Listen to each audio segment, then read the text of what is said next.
持續要來關心到的是美國百姓是不是苦哈哈呢？因為此刻呢，沒有想到比較諷刺的事情是，川普正在辦他的豪華生日格鬥秀。好，等一下我們來看一下細節。那麼再留子孫嗎？還有這個國債暴衝的問題，等一下我們就這些議題會一起來做關心。好，川普主政之後，大家知道他不斷的強調的就是美國要重返榮耀，但是呢，其實現在美國民眾還有整體的美國。白宮內最擔心的事情，恐怕就是美國的國債了，已經正式的突破了39兆美元大關。川普的2個任期國債增加了最多達到了12到13兆美元，而第2任期到現在他就任1年而已嘛，也增加了2.25兆美元的一個國債，原因是因為政府的支出不斷的增加，不管是在軍事上的支出，或者是我們知道這個中東戰事，當然還有這種軍事上面的支出。再來，他說要減稅，針對富人的減稅等等，都讓國債持續的增加。尤其我們看到利息不得了，1年要還的利息高達了1兆美元，快要超過他的年度國防的預算了。好，所以我们也來回顧一下他的任期。剛開始的時候，他上任，他說要大砍公家機關人員，說可以縮減開支，還說要徵收這個對等關稅。他說這個可以大賺特賺。結果呢，我們可以看到這一條一條一一被打臉。最新消息是來自於諾貝爾經濟學獎得主克魯曼，他說痛批川普是最明顯腐敗的領袖。好，這個克魯曼這話說得非常的重哦，玉君怎麼看？因為美國現在的這個所謂的債務問題，從經濟學的角度來看，它已經到了臨界點了。那它現在的這個美債呢，它是這個 GDP 的等於是134%，等於就是已經大於它每年的 GDP per capita。那它等於就是每一天呢要付將近30萬美金的這個利息，那每1秒呢大概是4萬美金這樣的利息的臨界點，非常可怕。就是美國的每一個家庭啊，因為美國的負債等於每個家庭是30萬美金啊，所以它一直要到30、35年以後，它的 GDP 才可以到，就是等於是就是它的這個債務跟 GDP 的1比1的比，這個是可能要降到1比1底下呢，它才不會發生一些經濟的問題。那思敏，你剛才提到這個川普他的政策的跳票啊，就是說他號稱他要來把這個債務的事情抹平，但他什麼都沒有做到嘛。他要把這個 Doge 也沒做到，政府要關門。這個 Elon Musk 後來又跑去說他要到月球，要到火星，然後我們就看到這個美國政府釋放所謂有外星人，又炒了一波股市。貴點關稅總共只收了800億美金啊，800億美金跟我們剛才停的1年1兆，我們相信是還差了非常非常大的數字。他減稅，他號稱經濟會成長，結果沒有啊，減稅只是有錢人富人更富啊。然後這個財政赤字越來越漲啊，而且財政赤字不是只有這個所謂的中央的赤字，地方也有赤字，對不對？那很多這個共和黨的這個參議員出來講這些話，我們看到就是川普派他自己的人下去在初選挑戰這些可能對於這些財政赤字不滿的這些人嘛，所以未來會發生什麼事呢？就是我們看到。很多人會講說啊，我們聽這個美債玩不下去，美元玩不下去，聽了30-40年，但為什麼我剛才講是個臨界點呢？你看哈，從這個過去的10年啊，中國本來是一個持有美債一個很大的國家，它基本上過去10年呢，已經減了一半，它的持有量啊，減了只剩下之前的一半，這是一個。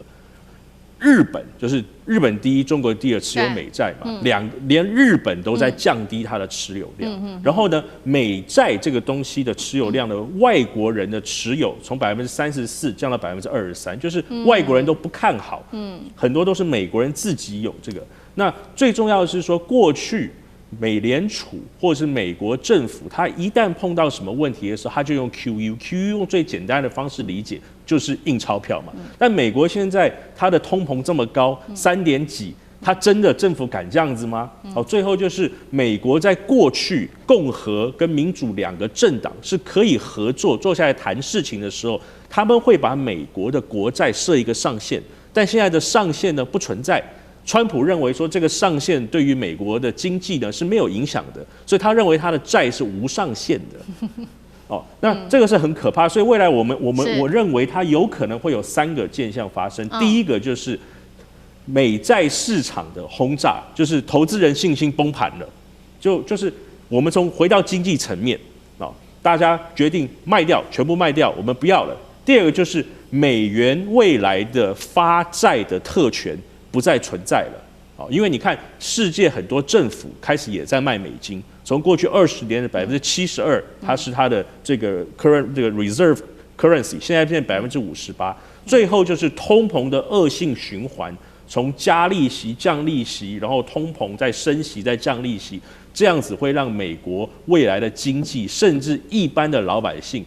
沒有辦法過一般人想要過的生活。好，一方面是看到各國對於美債的信任度持續的驟減當中，那另外一方面也是看到了這個美元霸權現在正在逐漸的削弱當中。目前美國國內面對到的問題包括了这個通膨啊，還有剛剛我們提到了非常多嘛，赤字啊、債務等等。但是此刻呢，川普還在建的就是白宮，他這邊說呢，他要花14億美元的金額來蓋這個大型的宴會廳。那施工進度，確實是有我們來看一下這個細節哦，這是川普自己，我們看到畫面哦，他自己站出來，然後呢拿着這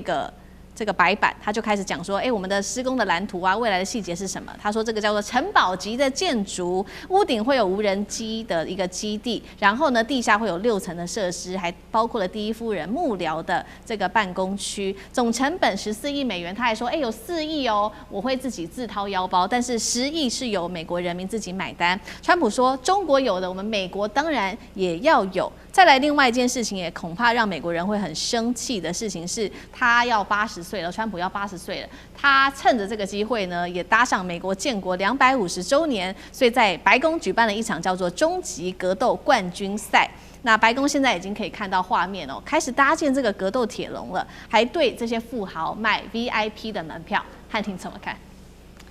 你有沒有想過，這年頭我們可以看到商紂王跟隋煬帝在線，蠻厲害。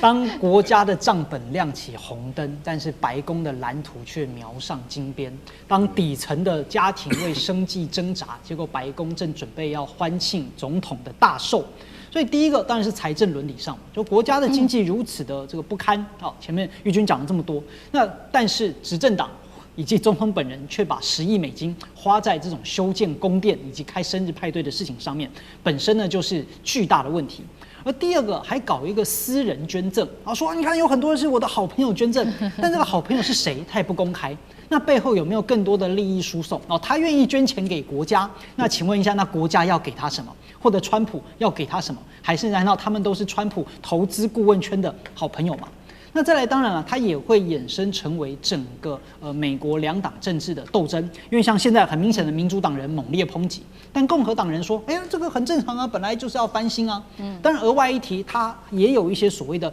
軍事上面的功能啊，蓋到地下啦，然後呢還有一些什麼軍事用途啊。那甚至川普講說，這也是為了安全啊，因為現在的宮殿就是太小了嘛，所以辦活動都要在外面的大草坪啊，那這樣很不安全，就很容易被槍擊啊，所以搬到裡面就比較不會被槍擊啊，這是川普的這個說法。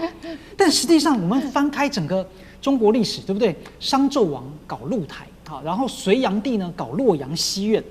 那哪一個都不是在這種當然執政者啊，或者說帝王，他都很喜歡搞這種宏圖偉業的大建築。但是同時都是國庫空虛，然後民力凋敝。他覺得中國有啊，美國也要有，這完全是對中國戰略發展的誤讀嘛。中國大陸今天的成就又不是用宴會廳堆砌出來的，對吧？它是靠着高鐵啦，然後呢靠着製造業啦，以及靠着廣大老百姓的努力打拼啊什麼的。所以美國今天呢，國債依然高築啊，結果呢，你卻想着要高築自己的宴會廳。所以這種你想要蓋宮殿來宣示自己的強大，那其實真的只會讓人覺得外強中乾。好，那幹哥又怎麼看？就也有人說，這個川普的精神狀況最近好像出現比較多的問題，尤其是今年已經做了3次的檢查，這樣子。對，他做了3次的檢查，他說我身體還是很好，對不對？但你絕對不能罵我智商只有73而已，好不好？因為真的網絡上有惡毒的攻擊說他的智商只剩下73啊。就這個老實講一句，這個是就是說這是污蔑他了，這不是事實啦，因為他一定超過100嘛，不然他怎麼會想出這麼好的想法？你看那個照片，你會覺得在白宮的藍草坪，那這根本就是一個大鳥籠，對不對？我可以告訴你，這個東西哈，他們是不售票的啊，也就是說，川普他是紀念，就等於是說慶祝自己的生日嘛，他生日是今年的6月14號，6月14號之前一定要把這個鳥籠給蓋好。這鳥籠要做什麼？要做 UFC 格鬥賽的正式場地。其實我講鳥籠是不對的，因為它叫八角籠，也就是說這個八角籠呢，它不是對外盈利的，但是呢，我跟各位講啊，就是不賣票的是最貴的，你知道為什麼嗎？因為只要環繞在八角籠旁邊的座位有沒有，它這個就是由川普自己來發。川普自己本人有1000張票。那這個 UFC 的公司呢，它有這個200張公關票，然後它的上面的母公司 TKO 也有200張票，這些都不用錢的。可是你要坐進去的話，你大概就要拿政治現金出來了。可以告訴各位，那個不是10萬美金可以解決的。坐下來的貴賓你都要認捐啊，這就有點像募款餐會一樣的道理，你知道？可是我們這個募款餐會絕對精彩可期，為什麼？全美最重量級的 UFC 冠軍選手，他不是今天來比賽給你看而已，他要先從稱重開始啊，银量級、輕量級、中量級、重量級，要開始從称重。称重的過程就是噱頭，你知道嗎？你知道每次我們看那個摔角跟他們這個格鬥賽有沒有？他們這個主持人都會熱血沸騰的，他一定會說哦，某某人來了。然後這個時候就很多粉絲啊上前啊，想要扯掉他們僅剩的那一條褲子啊。這個過程那個收視率都是衝到最高，商業利益就從這邊來的。他要從林肯中心開始稱重，然後稱完重以後，大家再拉到白宮南草坪來。你看這個噱頭賣得夠不夠多？這一切的一切，只是為了滿足川普個人的好大喜功而已。